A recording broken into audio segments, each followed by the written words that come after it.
Hey everyone, welcome back to A Political Rendezvous. I'm your host, Jules Jones, and we are diving deep into the stories that shape our nation, one unfiltered segment at a time. Picture this, it's 1919. The Bolsheviks just took Russia. Suddenly, bombs are going off in American cities. Radical strikes are paralyzing the country, and a brand new communist party pops up right here on U.S. soil, taking orders straight from Moscow. The government panics, rounds up thousands in the Palmer raids, deports hundreds, and just like that, the first big wave gets slammed back.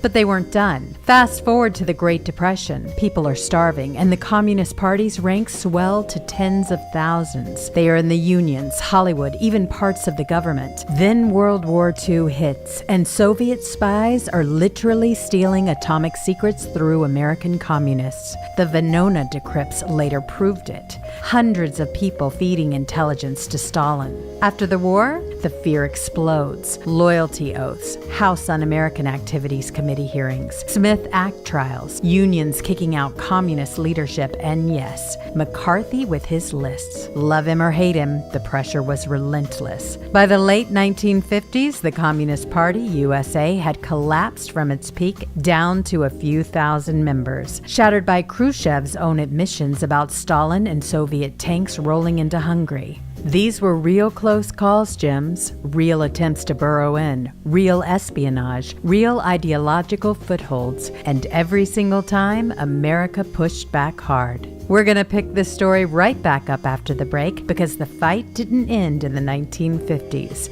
Stick around. I'll see you in just a minute.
It's time for another political rendezvous.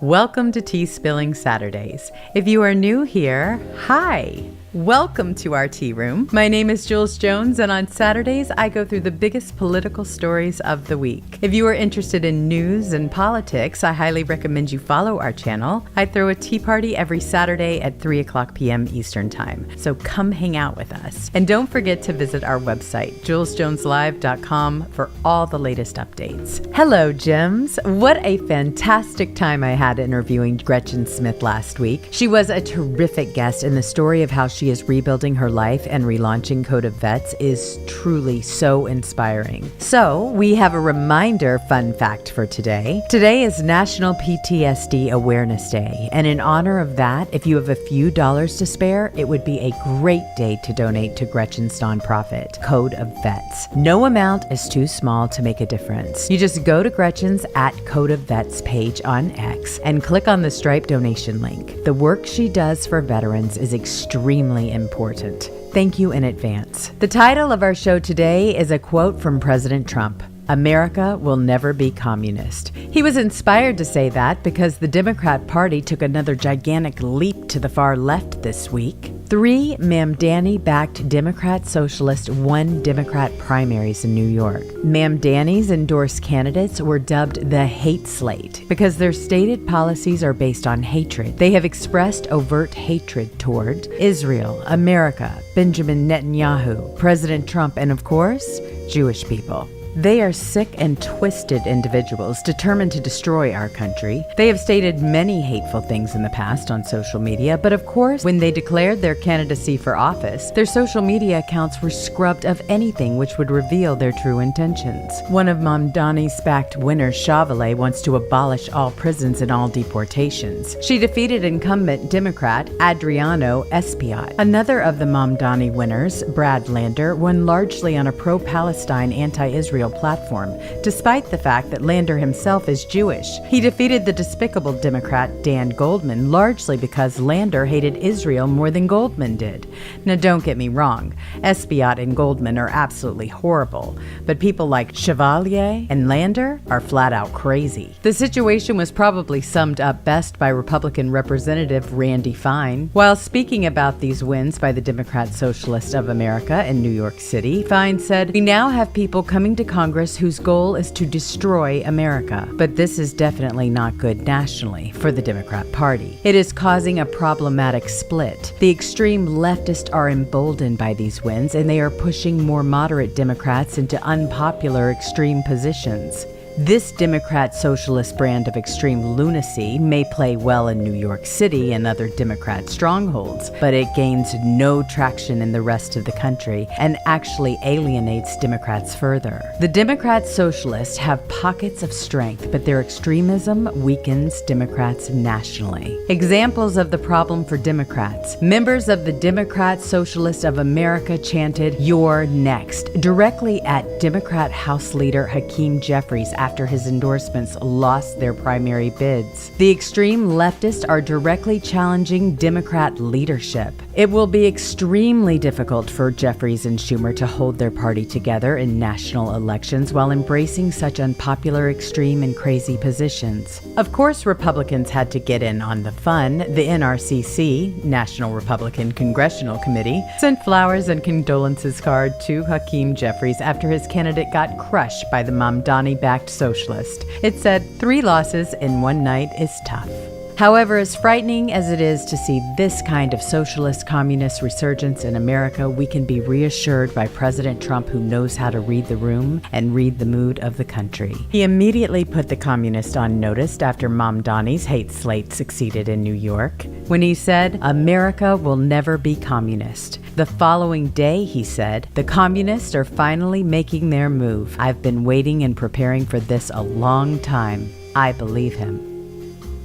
But before we get into the detail of America Will Never Be Communist, we'll begin today's show once again with our reminder, followed by our streamlined format. First, John Thune is metaphorically spitting in the face of American citizens by obstructing the Save America Act. The best way to help President Trump enact the Save America Act is to keep calling your senators and tag them on social media. Once again, here are the key numbers. Call John Thune 202-224-2321 and let him know you want the Save America Act passed now, before the midterms. Call the Capitol switchboard at 202-224-3124 and implore your senators to vote in favor of the Save America Act. As always, be cordial, but remember, they work for you. Election cheating must end. Next, we'll get into our top news story countdown, which takes a more tongue-in-cheek approach to this week's mostly wonderful news stories. We'll spill the tea with this week's show, America Will Never Be Communist, which will include our current breaking news and X News for today, our What is Wrong with These People segment, showing how the left has dumbed down our society. Then finally, we'll review some of President Trump's victories for the week. Now, you all know I love having you here at 3 o'clock p.m. Eastern Time each Saturday, but if for some reason you can't be here or if you've missed any of our live shows, you can always watch them later. Check them out. You can find all of our previous shows on our website, julesjoneslive.com. And as always, a special thank you for finding your way to new live stream platforms, which can also be found on our website. I truly appreciate you. But for now, settle in, get comfortable with your beverage of choice as we begin this week's political rendezvous. Let's spill some tea, shall we?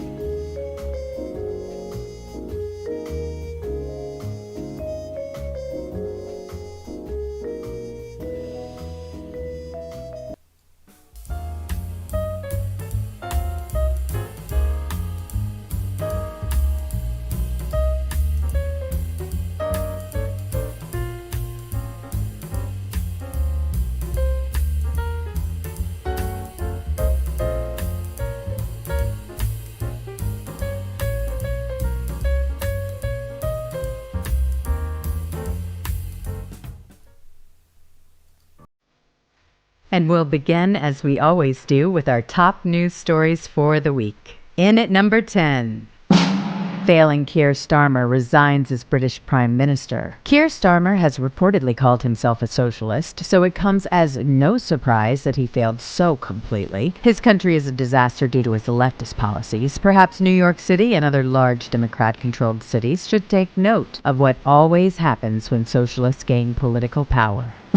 Number 9. New York City Democrat socialist Daria Aliva Chevalier wants to abolish prisons and open America's borders, deletes thousands of radical tweets before Tuesday's primary. Chevalier makes AOC look like a moderate. She actually stated that convicted murderers should not go to prison.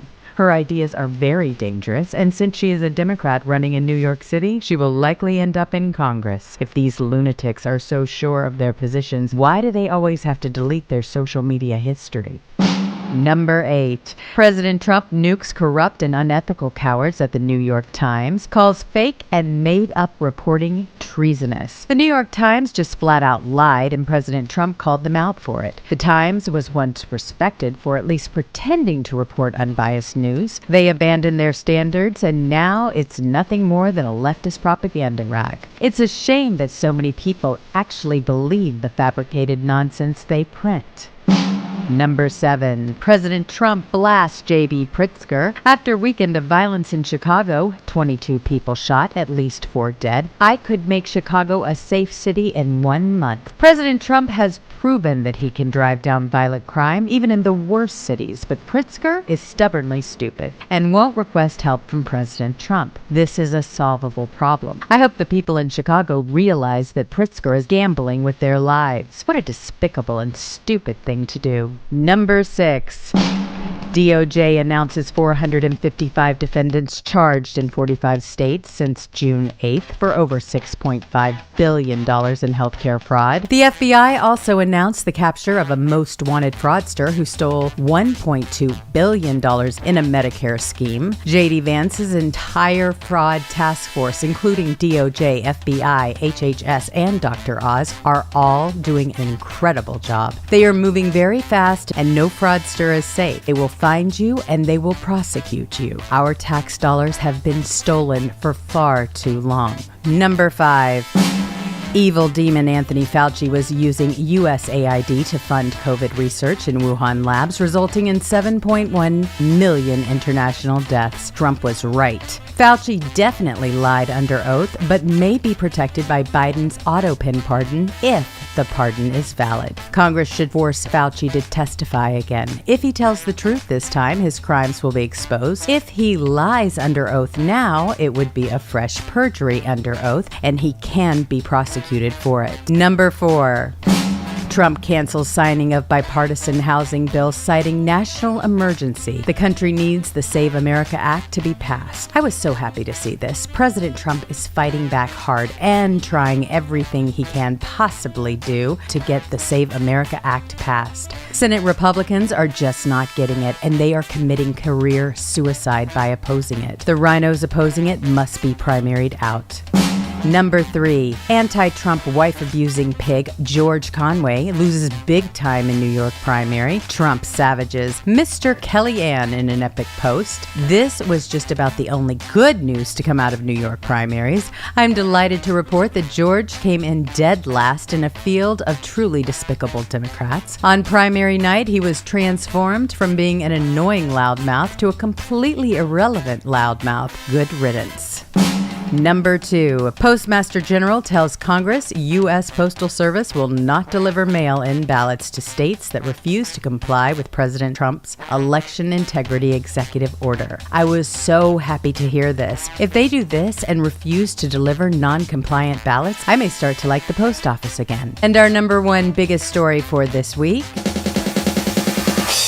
President Trump holds an inspiring rally on the National Mall to kick off the Great American State Fair. The Great American State Fair is a 16-day national exposition and a modern-day World's Fair on the National Mall in Washington, D.C., named Freedom 250. It will run for 16 days from June 25th to July 10th. It celebrates America's 250th anniversary, showcasing the people, traditions, innovations, and spirit of all 56 states and territories territories, 50 states plus 5 territories plus Washington, D.C. Happy birthday, America. President Trump did a great job kicking off the celebration. And there you have it, our top news stories for the week.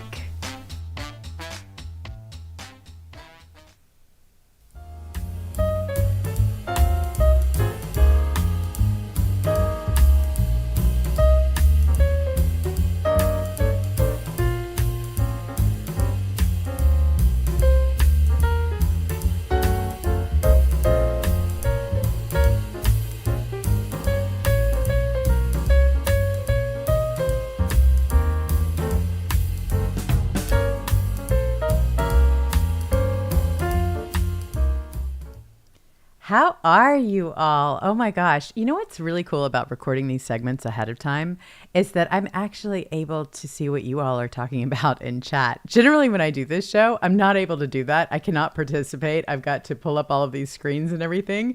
So even though it's a royal pain to do these videos and to do like the voiceovers for them so I can kind of tell a story and introduce what we're going to talk about, and it takes a lot of time, I actually get to see what you're saying. And oh my gosh, I wish I was part of your conversation because it looks like you've got your hand right on it. So we are the News 2025 pretty much says what I think we're all thinking. So we just wanted to give you a shout out. What happened to Scott Presler has to be a turning point. Yes, I completely agree. That was big. That was huge. That was a gift, actually. And that's how I see it anyway. I think it was a perfect way to show the world. For those that are out there saying, oh, no, it's the Republican Party. They're all together. They're all the same. No, we're not. We're definitely not. You've got one of the biggest grassroots supporters who is out there knocking on doors, trying to get Republicans elected, conservatives. And you have the leader who turns his back, not only turns his back, does not listen. It's very apparent with all of social media saying, hey, look, pass the SAVE Act, pass the SAVE Act. But then they don't even let Scott Presler into a GOP dinner. And it is confirmed that he was the one that actually said it at the door. I mean, this guy does not work for us. It is a huge wake-up call for those that honestly did not see this, that they thought, oh, yeah, Republicans, they stick together. No, they don't. We have got more traitors, and it's really neat because now everything is happening fast. I'm sure you've noticed that. Like, we are on a huge rush because we have got the midterms coming up. So there's a lot of pressure all over the place, lots of things that are going on. One day runs into another. And yeah, I mean, I'm loving it because it's just a moment where you wake up and something is completely different. This is one that I have been waiting for a long time. And I'm sure there are a lot of people that probably feel the same way. President Trump, he called out Murkowski 100%. I have been waiting to hear her name just come out of his mouth and say that she is somebody that has got to go. He said she'll never be elected again. She's got to get on the stick. So here he is. I want to play this quick clip for you so you can see it. And now we have to pass the Save America Act to protect our sacred American elections. Have to pass.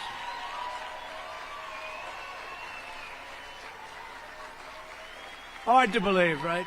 Hard to believe that we even have to fight for this. We have to fight for everything. Nothing comes easy. Nothing. All voters must show photo ID. Not so bad, huh? All voters must provide proof of citizenship. Is that so hard? And you're fighting the Democrats and a few Republicans who are doing a tremendous disservice to this country. We have a few Republicans that are fighting it. Lisa Murkowski of Alaska. You should call her and tell her to get on the ball. She'll never win another election, I can tell you. She's got to vote. It's called the Save America Act. It's voter ID, ideally photo ID, right? So you can look and you can say, oh, that person's okay, or for lots of reasons, that person is not the same person. We want proof of citizenship, and we want No mail-in ballots except for illness, disability, and military deployment or travel. We'll be very judicious. Look what's happening in California, where the ballots still aren't in. They're still not. Can you believe it? Weeks afterwards, you know what's happening? They're cheating. That is exactly what they're doing.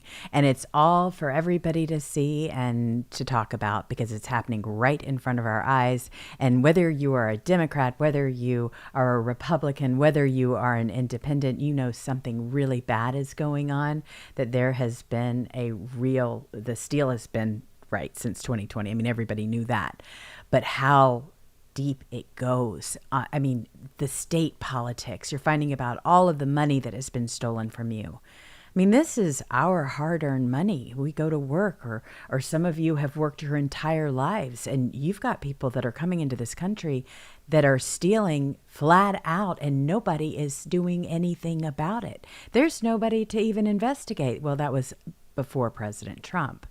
Now President Trump and his team, and plus some independent journalists, they're the ones that are leading the charge. They are doing the work that the lamestream media refused to do because they just didn't want any of this to ever come out. They were going to continue like this as business as usual. So I just could not be happier, really, because I feel like the Band-Aid's off. And this is going to be a real learning experience, an eye-opener for the naysayers out there that never, ever believed that this was actually going on. I've got people that still say, oh, that's a conspiracy. Well, okay, there are some conspiracies out there, conspiracy theorists that are out there. Unfortunately, they're people that used to act like they were part of our party or part of the conservative movement, and they're over there spewing their nonsense, trying to get clicks for headlines and different things. But what's so interesting is that even they are being shown for the big fools that they are. So this is just awesome. All right, so we're going to start off with what happened in New York. I think this is scaring a lot of people. This is scaring the Democrat Party. It's even scaring the Republican Party because there were so many upsets. We are starting to dismantle the rhinos just one by one. I mean, the list is very long. And you're getting rid of lifers. I mean, Cornyn was a huge one just recently. We got rid of a Cheney. We got rid of a Kinzinger. The numbers don't lie. They are landslides. And then on the Democrat side, whoa. It's like, this is something because these are commies. So they're basically the snake, they let them in, right? You know the snake poem that President Trump used to say? That's exactly what happened. How could you bite me? How could you? How could you dare? I'm the one that saved you. Well, you gave them the window. They slithered on in, and look at what's happening in New York. Well, it's happening in New York, and a lot of people are saying, great, bravo, because it's not happening in my state. If anything, we're appalled, and there's so many people that used to just blindly vote Democrat that will not go near that party anymore as a result. So here you have it. You have New York State Assemblywoman Claire Valdez, who just won the Democrat primary for the open House district seat on June 23rd, 2026, marking the third straight victory for candidates backed by New York Mayor. This is Ma'am Donnie and the Democrat Socialists of America. I mean, this is who funded these candidates. Valdez, who received Ma'am Donnie's, everybody pronounces this guy's name wrong differently. I don't know if it's wrong. I don't know if it's right, but there are like 100 different pronunciations for his alone. I'm like, all right. So, okay, first off, I'm really glad that they brought English language to be the number one language in the country, but shouldn't they just go ahead and adopt, English names as well? Shouldn't we go ahead and make that a rule? Because these names are getting outrageous, especially some of the people that they were actually putting in office. I'm going, okay, really? I mean, whatever happened to Smith, Jones, all of the different Blair? I mean, come on. Yeah. So maybe we can look into that as well. But anyway, back to the subject at hand. You have got Ma'am Donnie's endorsement, and he won all over the board. It was all about anti-ICE platforms that causes, the end of cooperation with immigration enforcement in the district. She also defeated her opponents in a race that drew attention for its focus on socialist priorities over border security and local law enforcement needs.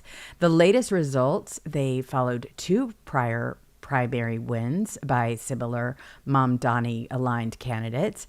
And the districts in New York, these are flipping, and they're all happening on the local level. So Valdez's campaign highlighted her record in the state assembly, pushing policies that limit local police involvement with ICE detainers. The outcome hands another open seat to a candidate who has publicly opposed federal immigration operations in the state.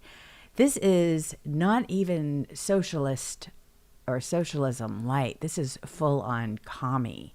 And President Trump isn't being quiet about it, and I'm so glad that he's not. He put out a lot of tweets. Y'all saw how. And now we have to pass the Save America. He's still talking on my screen. Now he is, talking about the devastation of it. In basically saying, look, they may think that they're going to be able to do something and take over the country, but that's not going to happen. That is just not going to happen. So he didn't even hesitate on that. He was posting constantly this week.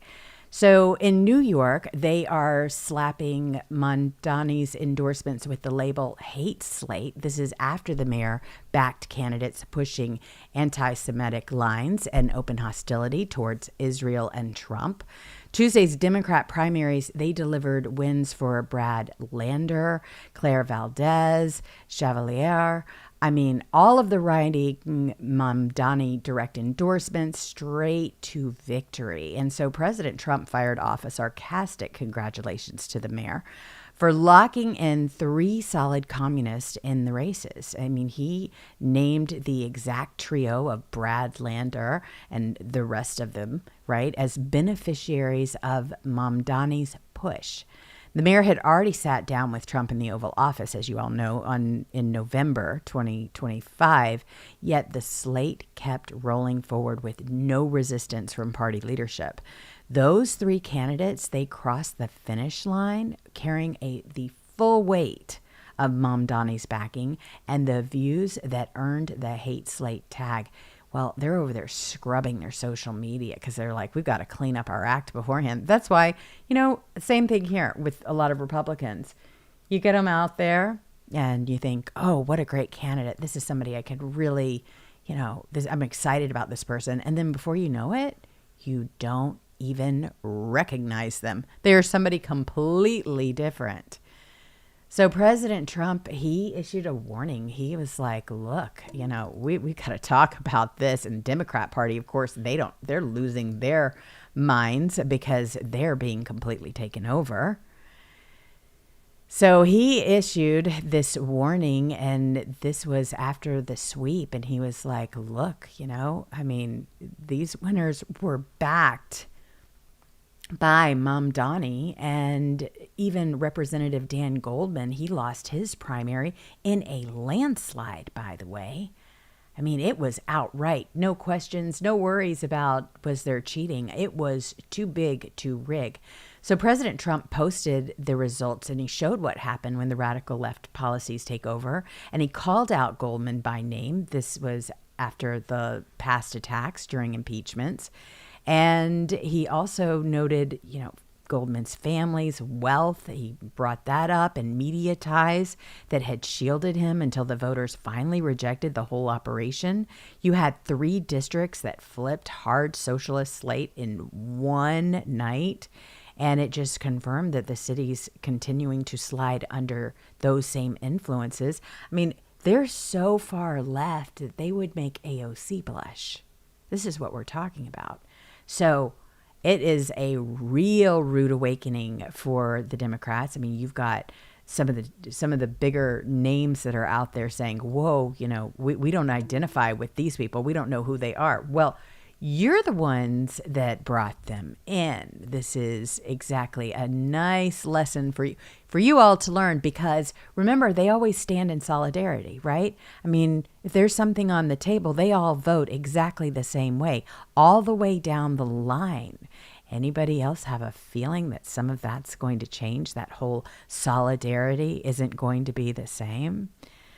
So it'll be interesting. We're going to start seeing some fractures, which will really open up some big opportunities for us, I think. And I'm just happy to say that I know that there are a lot of people that are saying, I'm not a part of that. That's not the party that I want to align myself with, especially with the agenda, all of the different things that are going to affect them in that state. New York is just lost at the moment. But again, you can use it like mine. You can learn from example and make sure it never happens to your state. And then after a while, I believe people are going to wake up and say, hang on, this is not what we wanted, but it's going to have to get really bad first. So then you have Speaker Mike Johnson, who posted on X, and this happened on June 24th, that many Mamdani figures are appearing in races across the country. He seemed a little nervous up there, just shocked rather. And he wrote that the trend is dangerous and that it wasn't a joke. He warned that the nation still is in a fight right now to save the republic. He also added that every American needs to spread seriously. Everything that he was saying, he said, look, this is the time where you've got a party that you're not even going to recognize. The post got 2.9 million views, 18,000 likes. This was within hours after it circulated.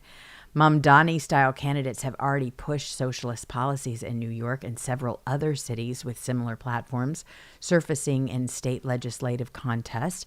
Johnson tied the pattern directly to the threats against core American institutions and border security.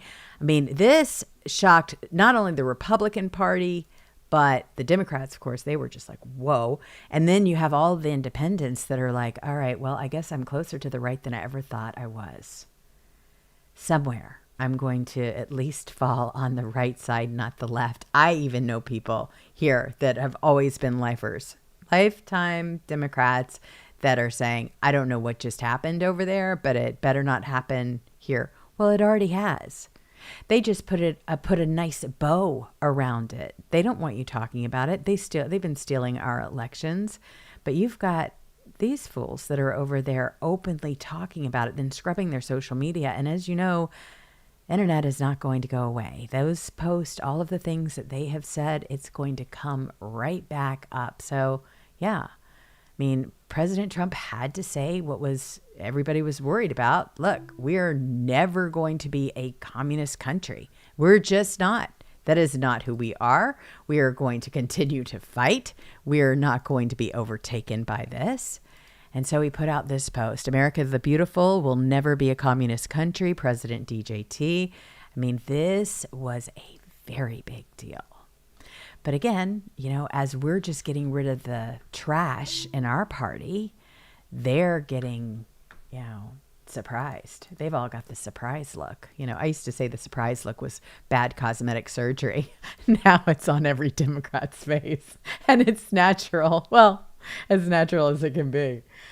So yeah, I mean, we have to stop calling them socialists because they're not. They have completely turned into total commies. And I mean, don't even try to hide it. Their true intentions are out there. They're violent. They're tyrannical communist. I mean, they are absolutely an unrecognizable party. And they don't care who hears about it. They don't care what you think about it. They have, like I said, this is the push, and this is what they are now. This is how quickly we could lose our country, just so you know. I mean, they snuck in one by one into the Nancy Pelosi's Democrat Party, and then look at it now. And she's out. So they're going to have a real fight on their hands. It's interesting, though. I mean, you've got Mamdani, who thinks he can stop President Trump's deportation powers. He has vowed to shield illegal alien Haitians and Syrians. This is after the Supreme Court handed Trump administration a major victory. So this clown was like, oh, no, you can't do that to me. I'm different. No, you can't pull that. I'm going to change it because I'm mayor of New York. Yes, we are. Definitely. This is not going to be allowed to continue. So he got up there and he said, look, I'm not going to enforce President Trump's immigration law.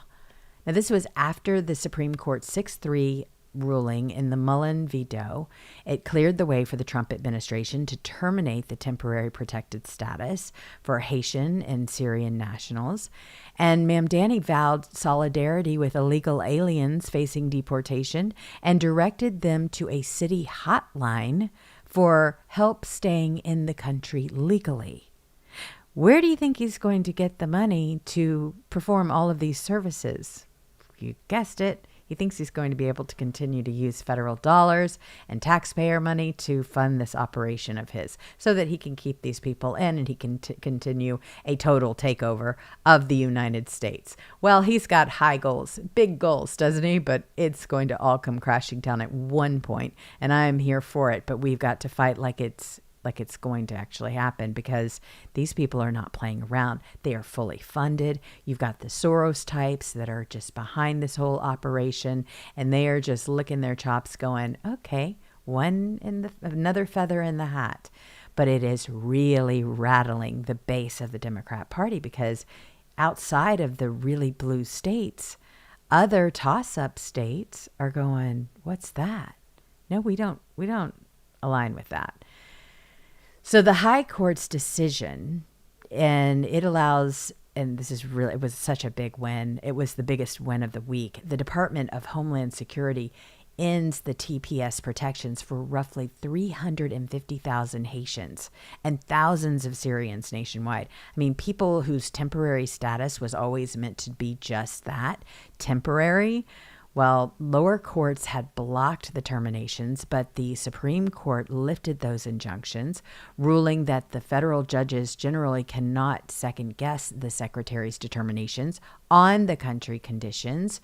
So, of course, Mamdani, he is a self-described communist and a Democrat socialist mayor. He repeatedly called for abolishing ICE and turn New York to even a deeper sanctuary city. And he responded with pure resistance. This is exactly what he said. I'm going to give you his exact quote. He said, "We saw today the Supreme Court make a decision that is putting so many people's lives in jeopardy. I just came back from a rally with 1,199 where I stood alongside a number of Haitian New Yorkers who are concerned about what this means for their status in our city. Frankly, this city, the one that we love, is one that has been built by so many from so many different parts of the world. That includes our Haitian brothers and sisters and our Syrian brothers and sisters. We stand here ready to be in solidarity with all of those who are concerned by today's decision. Beyond just the language of solidarity, we need actions of solidarity. What that means when it comes to our city is this. If you are worried about this means for your status, if you are worried about what this means for your family, I would encourage you to call our mayor's office of Immigrant Affairs hotline. And you can do so. He lists the number, and then he lists the number again. He says, many of you know this is a city of 8.5 million people. More than 3 million of us were born elsewhere. I'm one of them. We're a city that's proud of our immigrant heritage. And when we think about especially what Haitian New Yorkers have to deal with, not just for weeks or months or years, but frankly for decades, we have seen a cruelty that has become normalized. To have people who frankly taught the world about freedom have their own freedom put in jeopardy by the actions of the Supreme Court and a federal administration is not only cruel, it is something that we will never accept. So we stand here as New Yorkers proud of standing in solidarity and proud to do everything that we can to keep people in their homes and to keep people together. I kid you not. This clown over here thinks that he is more powerful than anybody out there right now. This ego is so large on this fool, you wouldn't even be able to see anything past him. So he is 100% vowing to protect illegal alien Haitians and Syrians. This is following the SCOTUS ruling. And this was something that he said he will never accept. How does that make you feel? As furious as it makes me? I'm sure. So we've got a little something brewing. Of course, a lot of us have known for quite some time they want a civil war. I truly believe that. I see it. It's been going on a long time, especially since we hold all of the power. You know how they pitch fits and they carry on like children. Well, this isn't going to be a fit. They're just waiting. It's a ticking time bomb. Because a lot of these people that are coming into our country, I mean, they're used to socialism. They're used to communism. They are used to everything being a certain way. So they will gladly wrap their arms around a Mamdani and others and their candidates of their choosing. And New York, when you look at the foreign-born that voted in the election, it is overwhelming. They have absolutely taken over New York, California, other areas. It is and was a coordinated attack. And fortunately, we have President Trump who is out there doing what he needs to do. You've got, the border czar, Homan, who's saying, hey, you know what? We're putting the pedal to the metal. We're going to get this whole thing taken care of. But wow. Can you imagine if we had Kamala Harris right now? I mean, I'm just saying that because I'm like looking at this situation going, that was the whole game plan. That's what was up with the assassination attempts. They were going to do it no matter what. They were going to turn this country into something that you wouldn't even recognize. They were deliberately doing things with President Trump to keep him from campaigning, keeping him and holding him in different lawsuits to where he had to make an appearance, going after him. Thank goodness he had his own money. I mean, a normal candidate would not be able to withstand that kind of pressure. And he funded it. He took care of it. He said, look, we're not going to even have this continue. So when I say that the fight is on, President Trump came out swinging, and that is exactly what he said to everybody. He said, look, we're not going to back down. You're on notice, and this is just how it's going to be. And thank goodness we, again, have him right now. He dropped a blunt warning. I mean, President Trump, he said, look, he said, this is after these far left candidates backed by Mamdani swept the state's House primaries. He said that communists are finally making their move and that he had been waiting and preparing for this for a long time. He laid it out plainly. I mean, it is easy to be a communist because all you have to do is say you will give everyone everything. But what that actually means is taking away from the people who actually earned it. Trump then, he added that, over thousands of years that ideology, that it has not worked a single time, and it hasn't. So this is on the heels of all of this. President Trump emerged and he just went game on. So this is really, really good stuff to see. Then there is, all of the other things that are happening at the same time. President Trump continues to just press on. It's really fascinating to watch. This team that he has put together is magnificent, and they are doing the will of President Trump. Not like the Boltons in the old administration. These people are 100% all about taking care of this country and what the people want and preserving it, and they are working extremely hard. So this is interesting. I mean, we have breaking news going on all the time now. It's like, I have to remind you, we will not be back until the 7th. We are taking the celebration week, and we are going to celebrate this country. And so I will not have a political rendezvous next Saturday, but we will return on Tuesday the 7th. So just so everybody knows, I wanted to tell you that ahead of time before we go any further, because I know I'm going to get the question. I try to put out posts and let you all know, and I'll still be on social media, but we're taking a little break because after a while, it gets to be a lot. And I think this is going to be a fun week and everybody's going to want to participate. And so we're going to get out there too. But you've got other things. I mean, look, you have Spencer Pratt stole that election right before everybody's eyes. I mean, that was a real doozy. My gosh. I mean, what is going on? So they don't even care. We've talked about that. He dropped a bombshell that Los Angeles' largest homelessness NGO is now facing federal investigation, and a court has officially blocked their move to dismiss the fraud claims. Weingart NGO is one of the Democrat fraud hubs, and they raked in double what would normally cost for the housing project. And of course, Eric Daugherty, and this is Eric L-Daugh on X. He's the one that's reporting it. Karen, this is his words, Spencer Pratt's. He says, Karen Bass and Rahman laundered your tax dollars through the Weingart NGO to pay 2 times the cost on homeless housing project from a scammer middleman. A $16 million flip for dubious homeless project, all while evicting the seniors who lived there.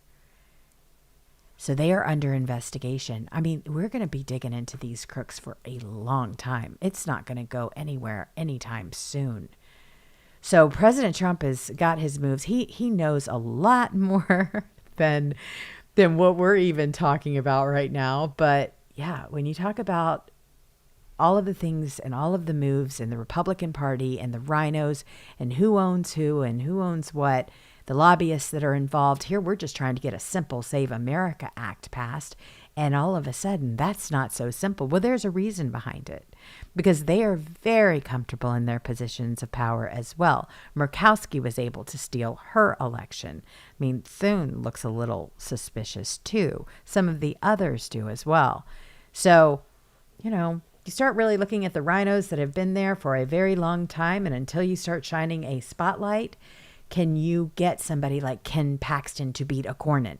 And that's the work, the amazing work of the American people and people like Scott Presler, who is just leading the charge. He's showing up. He's knocking on doors. He's meeting with people in Washington, D.C. He is doing more than Thune could ever even think of.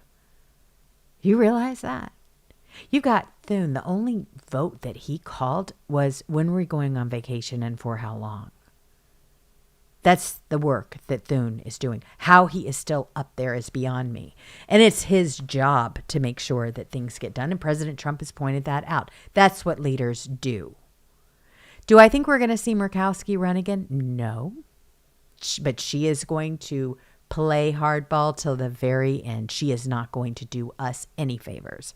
President Trump called her out today, and that was lovely. But let me tell you, this woman has got a grudge. She is angry. She has always been a Democrat, and she is going to continue to do exactly what she always has. I'm going to call her, just as President Trump asked me to. I'm going to be polite, but I am going to be firm because she works for us. And I'm going to let her know that she needs to go ahead and pass it. She has no reason not to. So let's talk about what we're actually seeing right now, okay? Because this is not just another primary upset in New York. It's really not. It's crazy, but it is just not. I mean, what we're seeing is completely different than what we've seen in the past. I mean, we've had examples of things, but in recent years, wow, they're not even trying to hide it anymore. So a lot of people are like, I don't even recognize this country. But again, can you imagine if we would have had Kamala Harris, what that would have looked like? It would have been the worst of the worst. So fortunately, we've got President Trump, but this is not just another upset. I mean, in New York, this is the mask slipping. You've got the Democrat Party, And they didn't just move left. I mean, they sprinted off a cliff, and people are cheering from the bottom. And they are openly saying the quiet part out loud, that they want to fundamentally transform America into something unrecognizable. So when Mom Donnie's hate slate swept those primaries, they didn't just hide their goals. They abolished prisons. I mean, they were talking about, we're going to abolish prisons. We're going to open the borders. We're going to tear down our alliances. We are going to demonize Israel. And yes, they're going to keep chipping away at the very idea of America exceptionalism. That is exactly what they are doing. So they aren't moderate Democrats who simply just disagree on policy. We're talking about ideological revolutionaries who view our Constitution, our history, and our culture as an obstacle to be dismantled. And they are no longer on the fringes. I mean, they are winning seats. But here's what the radical left keeps forgetting. America has rejected this poison before. We've seen these same seductive ideas creep in during the 1920s, the 1930s, the Cold War, and every single time the American spirit rose up and slammed the door shut. Every time. President Trump, he sees it clearly, and that is why his words hit like thunder. America will never be communist. He's not just talking about the past, he's warning about right now. So while the radical left celebrates in New York City, the rest of the country is watching and they are not impressed. Not at all. The extremism that wins in the deep blue, enclaves, it's a political prison everywhere else. It's a poison. It's like they're looking at New York like, oh my gosh, bless their hearts. Just like they do with me in California. They're like, hey, send us a sign. What can we do to move you out? Because they're just not even going for this. Nobody is. It is something that I think people never, ever, ever expected. And now they're seeing it play out in real time, and it's not working out for them. So it's good, again, in one respect, is that, it's playing out. Are we going to see the end of it? I think so, pretty soon. But President Trump, I mean, he's out there talking about what they don't want him talking about. So we're able to watch and sit and see and kind of figure out for ourselves, what side of the fence do you want to be? If you're an independent, you're going, okay, let's check this out. Let's really look into the Republican Party. We're doing the hard work as far as I'm concerned. We're cleaning out the party. So we're going to have the party of our dreams before too long here. As long as we don't have people that lie to us. And that's why social media and trying to figure out what people are scrubbing is so good. But the extremism that is winning in the blue enclaves, I mean, it's just, oh, wow, it's toxic everywhere else. And so that's why these victories, as shocking as they are, may end up being the best thing for Republicans heading into the midterms. Nothing wakes up the sleeping giant like watching radicals dance on the edge of the abyss, right? So we're going to break all of this down even further, the history, the players, the end game, but we're going to check out what's happening right now on X, because there's a lot of things that are going on even right now when I'm just sitting here looking at this. I mean, we've got Emmanuel, who actually makes a good point about the DSA victories in New York City this week. And he says they don't help Democrats at all. And I mean, this guy is the guy who ran Barack Obama's White House as chief of staff and later served as mayor of Chicago. I mean, Democrats, longtime Democrats, big power players are saying, no, this isn't going to work. This isn't going to work for any of us. So here he is, Rahm Emanuel, and he's saying, no, we don't recognize this. I mean, these races that flipped, they're already seeing these seats. I mean, they're going deeper into the far left wing without touching a single Republican-held district. They're or adding new voters to the coalition. He called it the wins, that they were blue areas are going to be darker blue instead of growing the party's footprint anywhere that mattered. The DSA candidates, they took city council and state assembly spots that Democrats already owned. So leaving the overall map completely unchanged. So this is, again, I mean, as much as we'd like to say, hey, what's going on here? This is a really good thing that it's happening in this way because nothing has changed. It's still a Democrat. It's just deeper blue, but it's still Democrat owned. They didn't gain anything else anywhere else. If anything, now they're waking people up everywhere else going, whoa, okay, what happened to them? So Emmanuel, he has had plenty of history.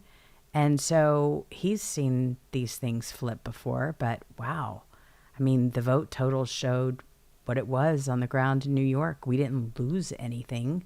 They are just going to be a party that they don't recognize. And don't think that Hakeem Jeffries doesn't know isn't worried sick because they're going after him because all of his candidates lost. And they were basically out there saying, yep, you're next. You're next. Kind of like Thune. I mean, Thune has got to know that this is it for him. President Trump, I think, has been very nice to him. I mean, actually too nice to him in a lot of ways, I think. I mean, I would be calling him out like he called out Murkowski, unless Thune is saying, you know what, these are the holdouts. There's nothing I can do, but there's always something you can do.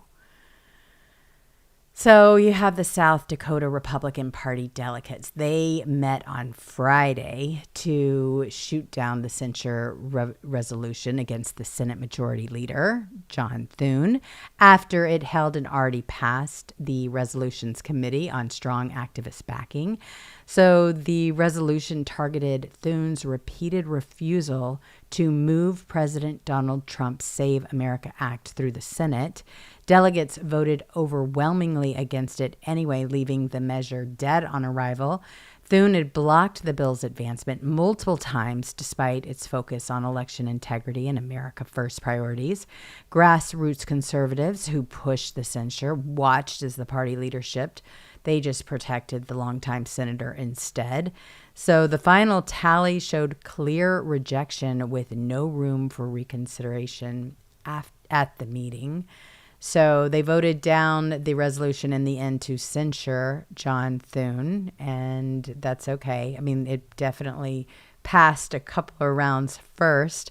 This was not a good weekend for John Thune. And the fact that they're on vacation, I'm sure he's probably panicking a little bit because the whole time that he's going to be on vacation, it's not like, wow, we got a lot of things done for the American people. I can sit back and I can enjoy my time with my friends and my family. No, he's going to be peeking over at social media to see what people are saying and how they're feeling because he knows that he's next. Not a good way to start your vacation, I wouldn't imagine. I certainly wouldn't want to start mine that way. But, President Trump is talking about why, and this was at the Faith and Freedom Conference, why communism hates Christianity. I mean, he's putting it all out there. He's talking about the real serious subjects that matter. We've always said, this is a spiritual war. That's what we're dealing with right now. This is something that we have seen in history time and time again. So President Trump, he stood before the crowd at the Faith and Freedom Coalition's 2026 policy conference. This happened in Washington, D.C. And he laid out the direct threat that communism poses to the country. He stated that communism is the most serious threat to our country since its existence 250 years ago. President Trump also added that ruthless communists will attack all religions, but in particular Christianity, and they always do.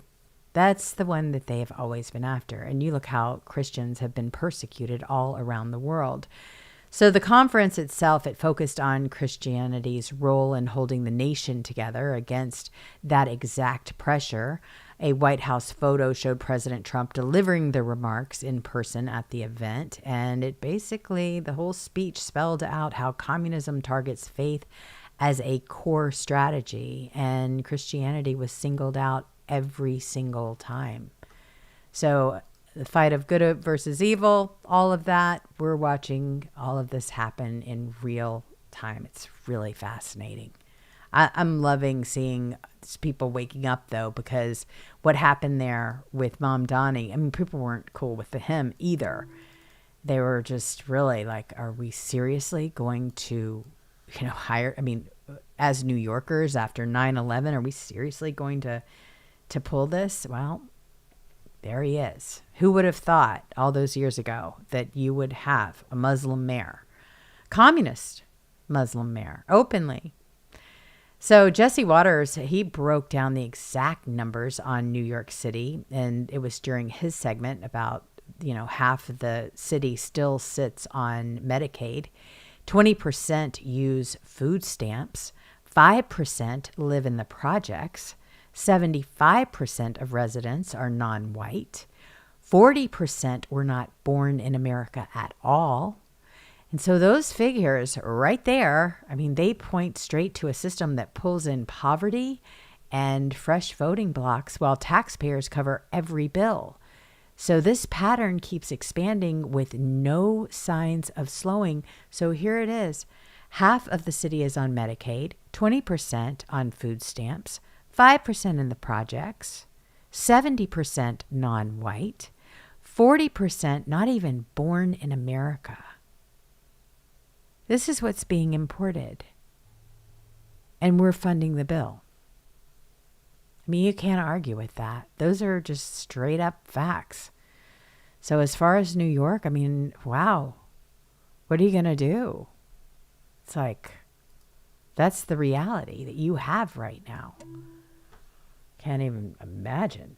I know California's got its real problems, and we certainly do. I'm paying for illegal aliens right now. I'm just so annoyed by all of this. I had a friend of mine that went to the ER, and she was like, you know what? She said, I almost walked out because the lines were so long. It was completely flooded. She just had a cut, and she just needed a couple of stitches. And she said, you know what? I was there for 6 hours waiting to be treated for stitches because it was just packed with people that didn't even speak English. She just said, I was going to just get one of those sprays that with these makeshift Band-Aids. I was glad that she stuck it out, but that's what we're dealing with here. It was slow, but sure. Think about, you had President Reagan. He was the governor of my state. You had just some time ago, you had the Republican National Convention that was in San Diego. You have the whole middle of the state, all of the farming and the farmers. And then you go into the cities and you can't even recognize it. Not even at all. So you have brand new statues that were installed by President Trump in the Freedom Plaza. They were set on fire by leftist lunatics. Imagine that. Why? What is the purpose? Why would anybody want to just, set something like that on fire? Just like they're trying to destroy all of the fountains and the reflection pool, all of that, just anything beautiful. They just want to destroy it just because they can. They think they can get away with it. Well, all of these brand new statues, this all happened at the Freedom Plaza. It was before somebody torched them. They torched them today. And you have the video. There's a video that's circulating, and it shows the flames climbing the fresh installations and leaving them blackened. And of course, this is the attack on the public property. Those statues marked the latest upgrades under President Trump's direction, placed right in the Capitol's Central Plaza, and the fire hit them without any prior warning. So the blaze destroyed the new pieces overnight, and it's just completely gone. So no arrests were reported in the immediate hours afterwards, but they are starting to collect evidence and that targeted this whole burn, and they're going to check it all out today. But wow, it's not like President Trump can go out there by himself and enjoy it. They're ruining it for everybody else.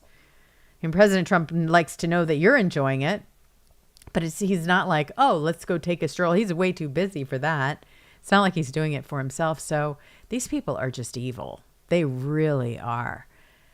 Then you had Andy Ogles, who dropped the hammer, and he called on every senator, rhinos included, who refused to support the Save America Act to go ahead and resign immediately.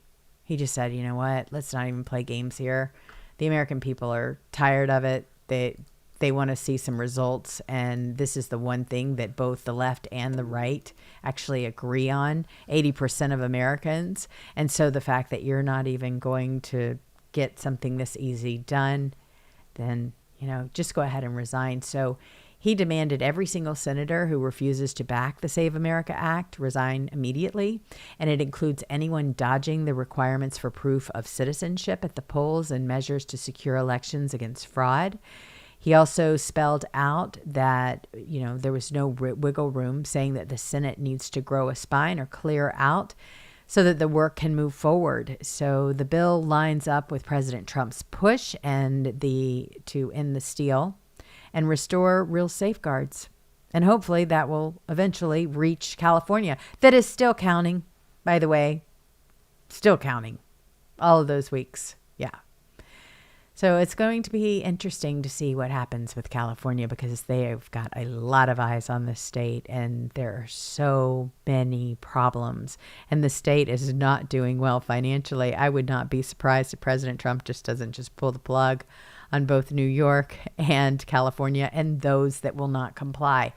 I mean, what do they all have to hide? Well, I think it doesn't take much to realize what it is, because we've seen this before, but they will not come out with their voter rolls. I mean, I had quite a good time this morning. I was just looking at some of the different things that were going on, and it was fascinating to watch. I mean, here's what we're looking at right now. We've got another week of winning. So while all of this is going on, President Trump continues to do amazing things. You have the National Healthcare Fraud Takedown, 455 defendants. Then you've got all of this money, the fraud, the deadly doctors that were apprehended. You have money that has been seized. You have fraudsters arrested in Somalia, all the way in Somalia. I mean, you can run, but you can't hide. You have countless of lives that were saved. I mean, these are the things they don't even want to talk to you about. They don't want to tell you about, and the lamestream media continues to ignore it. Here was another one. I mean, they won't hand over the data, so the DOJ had to sue them for it. If there's no fraud, then why in the world are they holding and hiding the receipts? So the U.S. Department of Justice, they came out with this little number, and they had to sue the states for failing to provide the SNAP data to USDA. They said the American people deserve a government that is transparent about how it spends their hard-earned tax dollars. And this is according to Todd Blanche, the Attorney General. These 4 states are thwarting USDA's efforts to ensure that billions of dollars in the SNAP benefits they distribute every year are not lost to fraud. It's unacceptable, suspicious, and it will not stand under this administration. What's so interesting is that in this particular administration versus what we saw with Biden, we didn't hear a peep or a squeak. Nothing like this. And we couldn't even get the information. Now with President Trump, we're able to get this and a whole lot more. And you're starting to see other things that'll make you happy. I loved seeing this. And this was yesterday when President Trump was at the conference. But the White House put out this statement. America has always been and will always be one nation under God. There are no apologies for it. It's right there, out there in the open. You never saw anything like this with the Biden administration, ever.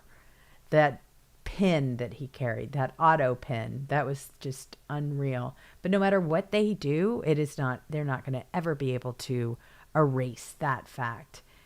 Then there's more. You've got this whole scandal that has erupted in Michigan. I mean, it's just one thing after another. So this happened. This is after a state Republican lawmaker found that 4,277 phantom jobs were created and funded by Democrat leaders. I mean, you realize that this is just the biggest fraud ever. Here you've got, well, not ever, but they keep surpassing each other, it seems, like leapfrog. So $5 billion in fraud or abuse was found. I mean, all of this is coming out now. I'm going to play this clip so you can hear it. One of the biggest frauds we've uncovered in Michigan We've identified $5 billion of waste, fraud, and abuse in the state budget. A lot of people are very, very concerned. Oh my gosh, to have a budget that's under $80 billion, you must have had to gut a lot. Nope, we didn't have to gut. We just had to cut 4,277 phantom jobs. You guys realize what a scandal this is? People should be prosecuted for taking money that was appropriated to hire employees and using that money for another purpose entirely. Gender reassignment surgeries for prisoners. There are programs in there that don't even exist, and they're funding them. Like the Starbase, I mean, that was eliminated a few years ago, and they still fund it. We get rid of the arts and culture grants. They're real waste. I mean, you look at what they are. Glass blowing, barbershop quartets, all kinds of things, really. It's incredible the things they got away with calling it arts and culture grants. See, that's why Winnie Brinks doesn't want to get in the room with me, because I know the budget in and out. I don't know it as well as Ann. So they know if Ann and I get in the room with Sarah Anthony and Winnie Brinks, we're going to get a great deal because we know the budget better than them. Gosh, this is just nuts. I mean, you're hearing it.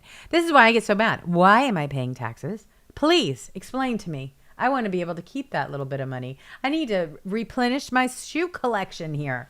Gosh, when they hit that fiber optic, I had to go and spend it on all kinds of new equipment. But anyway, I mean, this is just crazy. And then you have like the oil companies, and they're against us too. Apparently, you've got oil and gas companies. They are using an AI tool called Calibrate to inflate pricing at the pump. This is why President Trump called them out, because they're using AI to figure out, okay, well, what can we charge them and get away with it? And how can we do it all the way across the board? No joke. So President Trump definitely said, hey, look, you need to knock this stuff out. You need to knock it off. So they want to squeeze every single last cent out of Americans at the pump. And this is why no one trusts them ever. So shut it down. People now know about that. This was another big win, just so you know. I mean, Europe has just passed. This is from Howard Lutnick. They just passed their historic legislation on the US-EU trade deal. Europe has reduced their tariffs to, get this, 0 for the first time ever. This is historic, by the way. And it's great for our automakers and our fishers and our ranchers. So many producers who will finally have a level playing field. So Europe blinked. It's over. For the first time ever, you've got American automakers, ranchers, fishers who finally get their fair shot. And they said the tariffs wouldn't work. This clown again. Mom Donnie. I already did a show on him, and that one nearly made me sick when I was doing it. I think I was calling him Ma'am Danny at the time. But you know what? This, like I said, they need to just go ahead and adopt Smith or Jones as their last names when they come over here. Not just English, but change the name too, because I have so many people. It's like tomatoes, but now it's just like times 100, because you can go from one translator to another to try to figure out what somebody's name is, how to pronounce it, and you've got 5 different ways. It's the funniest thing. So these rent freezes, right, that he is trying to impress everybody with, he put this out. Okay, check out what he put. First off, he got 13.4 million views. All right, here he is looking into a freezer. He says it might be hot outside, but the rent is freezing. So the rent freeze. 13.4 million, and you've got people just roasting him. There's Cat Turd, super gay. Here he is. New York, the Independent Rent Guidelines Board just froze the rent. That means if you're one of the more than 2 million New Yorkers who lives in a rent-stabilized apartment, your rent's going to be frozen next year. Oh, gosh. Ugh.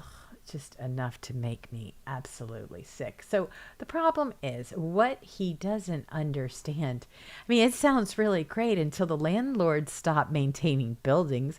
Housing supply dries up. You've got shortages that will explode. Venezuela tried it. Why don't you give them a call? See how that worked out for them. I mean, enjoy the frozen rent on the crumbling apartment that you're living in, but that's exactly what's going to happen. This is a clown show. Then we find out more. You've got from at Eric L. Daw, who put out what's going on with Secretary Robert Kennedy Jr., Dr. Oz. They just announced over 1 million people are on Obamacare with no social security number. No joke. Ghost citizens, stolen identities, millions in fees, 1 million Obamacare enrollees with no social security number, and the Biden administration pulled the guardrails that would have caught it. And now we're cleaning it up, and they've got it under control. But my gosh, again, one day it changes. You get to hear about all the fraud that's happening. I know President Trump wants to shrink the government, but he is going to need a lot more hands and eyes and ears to see and deal with all of this fraud. This is some crazy stuff. I want one of these. Have you guys seen this? The new U.S. passport to commemorate America's 250th. So apparently you need to get an appointment in order to do it. And I think there's only certain locations where you can get one, but it's the Patriot Passport and it's got President Trump on there. I thought this was great. I would get one in a second if I could get to D. Sleazy. I think that's where you'd have to have an appointment. But this is what he has out. I think it's funny because it just drives him crazy. Plus his signature is on the money. And they're just having an absolute fit every single day. I mean, President Trump lives in these people's head rent free. So again, with all that you've heard about the people that ran and won from New York, I mean, it's going to make AOC look like child's play. Seriously. I mean, this is what she had to say. A lot of what I was maligned for is now seen as common wisdom. So she's out there just basically patting herself on the back, thinking that, because these wins in New York, that she has been elevated to a new platform. Like she is just bigger than life, while everybody else in the country is going, no. You can keep that. We'll see you there, New York, but only for a brief vacation in and out of your city. And then, we're going to go back home where things actually run normally. So, yeah, she really thinks that she pulled off something major until it doesn't. And we're not going to be there to bail them out. I certainly hope not. I mean, I know President Trump has already issued the warning, so we will see what we will see. But there's just so much. I mean, when you start talking about the end games, like how do we actually fix this? I mean, there's so many different things that we can do, and we're actually way ahead of the game. I mean, we're doing a lot of things already, which is really great because we need to be a lot more involved in our communities. We need to make the calls. We need to, make sure that we're involved on social media, tag each other, make sure that we are sharing the articles, bothering Thune on a regular, calling your senators, calling Murkowski. I can't wait to make that phone call. As soon as I got the go ahead, I'm like, yeah. But I had called her many, many, many times before. So how do we fix this? All right, so we've laid out the problem. Now let's talk about some of the solutions, because complaining about it alone doesn't actually win the wars. So when we start talking about different things and what is it that we need to work on, first and foremost, we reject despair. So America has beaten back socialist infiltration before, and of course, we can do it again.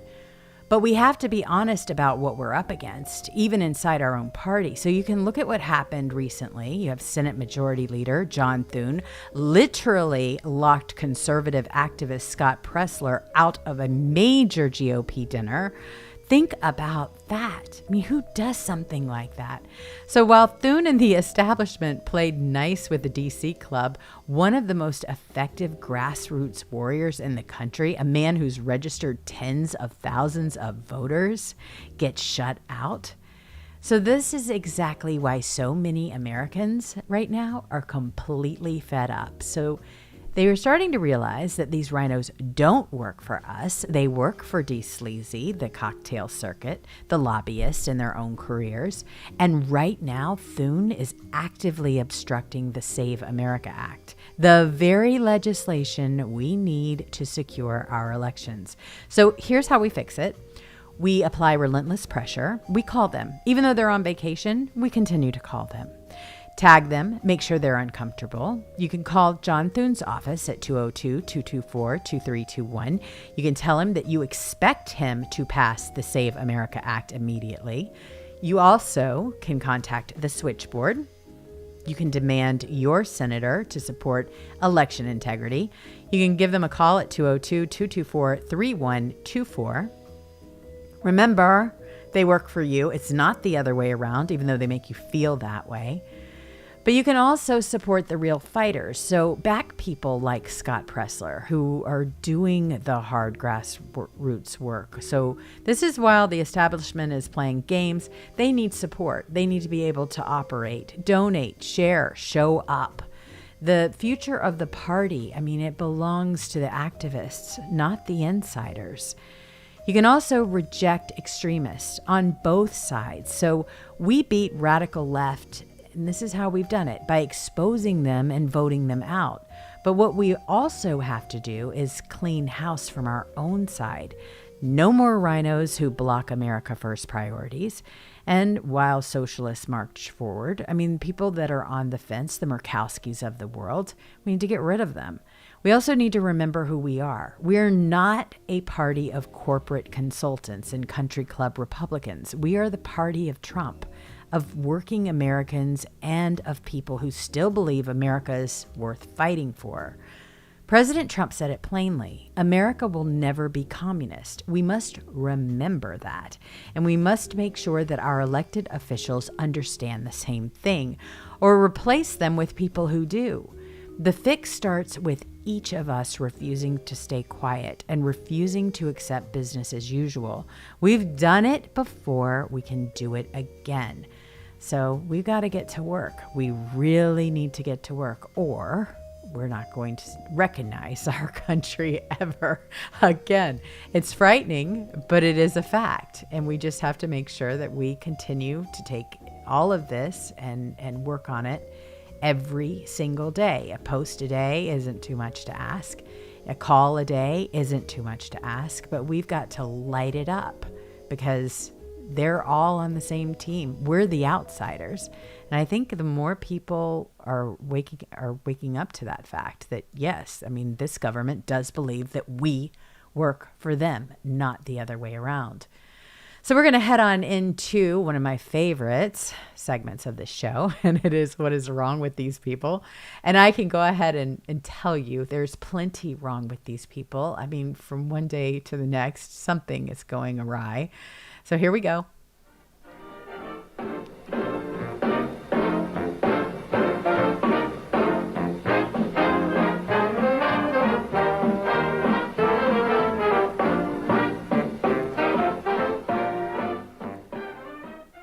Plenty is wrong with them. When you start looking at all of the Karens, the AOC was actually the one that I was going to pull for that because she just is sitting up there going, wow, this is my big day. And it's just so crazy. Mom Donnie too, both of those. You could just use those examples alone. But when you look at the changes, wow. And the people, it's just, we have had a takeover. All kinds of different things have happened. But you have got one that stands out for me. And this one was really great. When you start talking about SNAP, the states, you have 22 of them. This one is from @C_3C_3.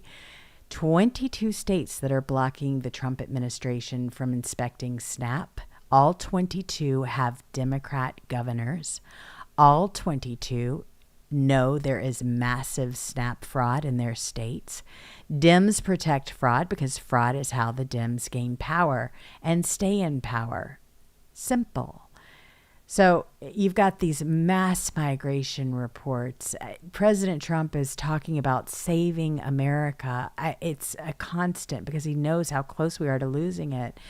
You also have another one here. TPS became another mass migration loophole. The Supreme Court has now lifted the blockade. It's time to act.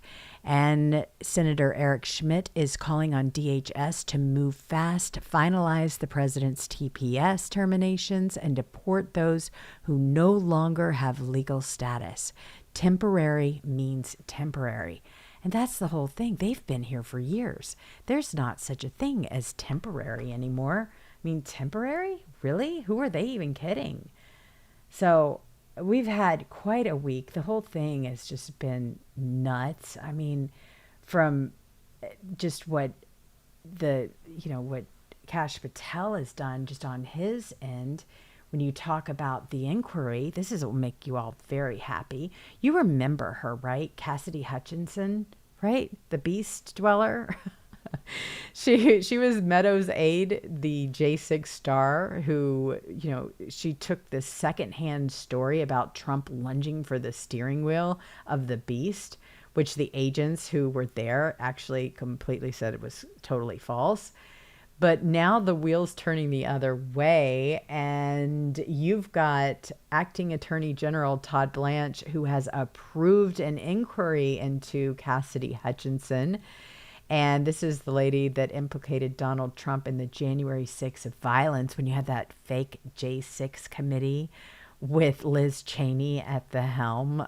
The whole thing was just an absolute puppet show is what it felt like. And it was produced. I mean, they did everything they could to make it look like it was legit while we're sitting there screaming, saying, are you kidding me? This is being done to make sure that President Trump never is able to run for president again, because they never thought that he would win. They never thought. They thought they had this thing locked down.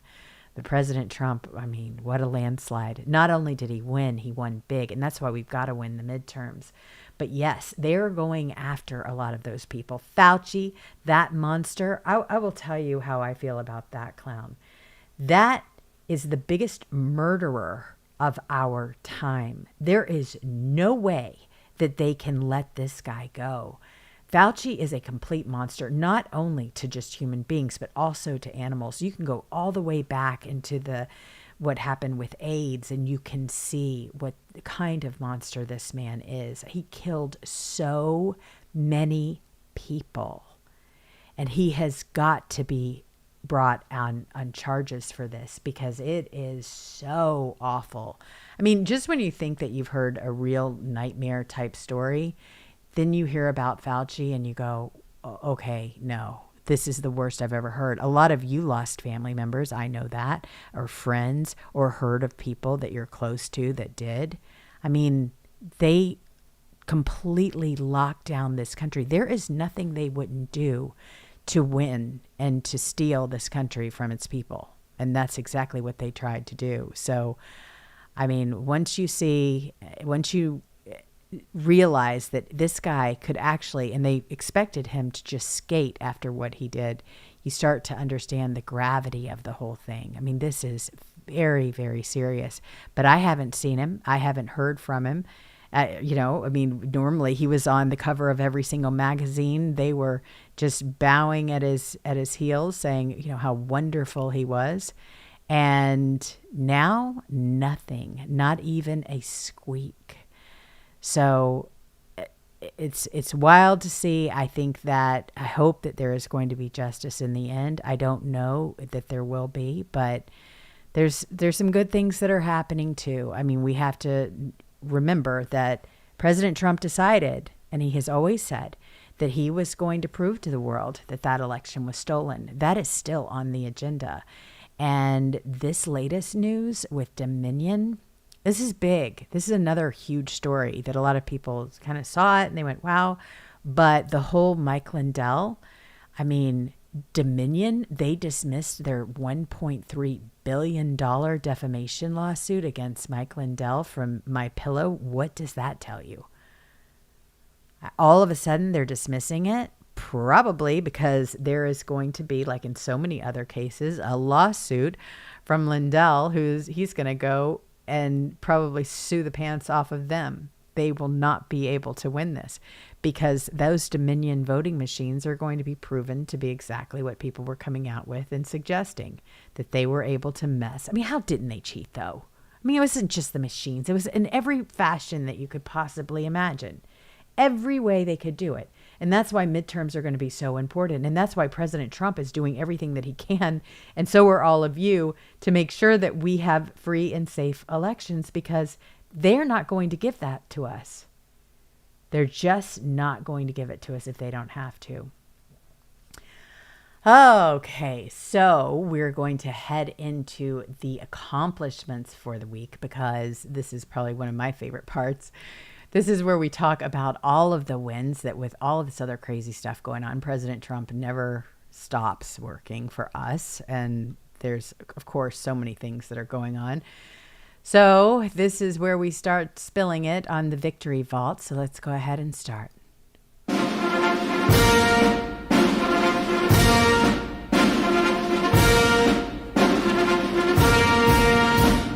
All right, you know about this one, but it definitely makes the vault this week. The Supreme Court sides with President Trump administration in a major 6-3 immigration win, makes it far easier to deport criminal green card holders accused of crimes involving moral turpitude. So we've got the Supreme Court on our side with that one. Then you have the Supreme Court that also weighed in on the Trump. This was allowing immigration officials to block migrants who show up at the U.S.-Mexican border seeking asylum. That was another huge win. They're starting to get the idea that, hey, maybe a full-blown takeover of the United States by immigrants isn't such a good idea. We need to weigh in on all of this, so they are. Then you have the Supreme Court that allows the Trump administration to end temporary protected status for hundreds of thousands of Haitians and Syrians.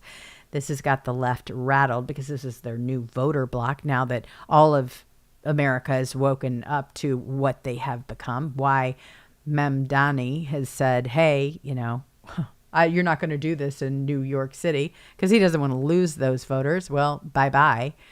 Then you have a federal appeals court that bats down Biden judge, sides with Trump, says ICE can resume the swift deportations. So those were all huge wins. We don't want to end up like Europe. We don't want to end up looking like that. And you can see it. I mean, there are horror stories that are going on in Europe right now, and they're awful, one after another. So we cannot allow that to happen here. So that was our vault.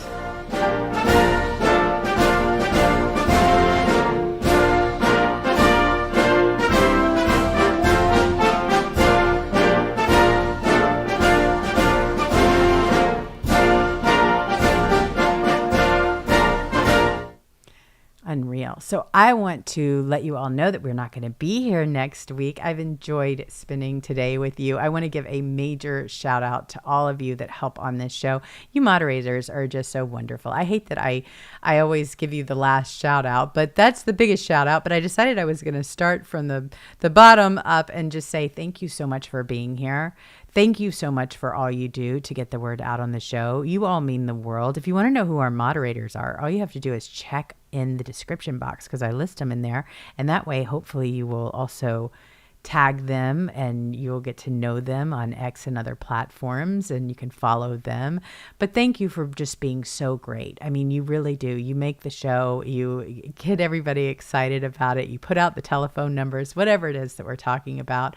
Thank you so much for giving us a safe, welcoming space for us to connect, to share, to spill the tea. We are beyond grateful for everything that you all do. I mean, you're just really a highlight of the show, and I truly appreciate it. Both shows, and I completely appreciate it. So here's your thank you. And then I wanted to give a massive shout out to the phenomenal team working tirelessly behind the scenes. You all know Patriot Penzi. She works so hard, especially with Fleet Admiral James being out for a bit. And I mean, not a short bit, but a long bit because of all of the things that he's had going on. But I will say that after the break, he's going to return. So we're going to have the return of the brilliant Fleet Admiral James.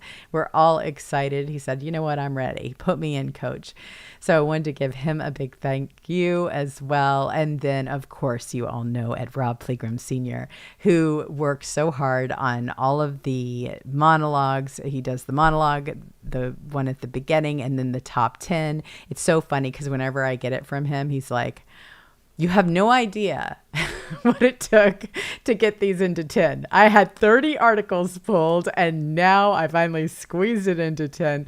And I know it's not an easy task because by that time, it's like, what is the most important story? By the end of the week, it gets very confusing. But he just does a brilliant job. Really just a wonderful person as well. So thank you, Penzi. Thank you, Rob. You really are my rock, and I truly appreciate you.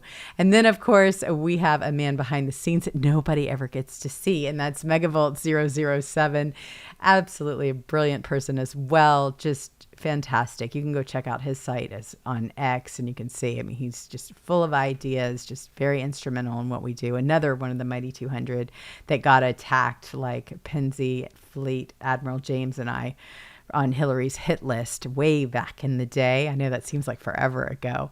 But yes, thank you, Megavolts. Truly appreciate you. And then, of course, Nick Twitt and Link London for generously sharing the beautiful music that you were able to hear throughout the show.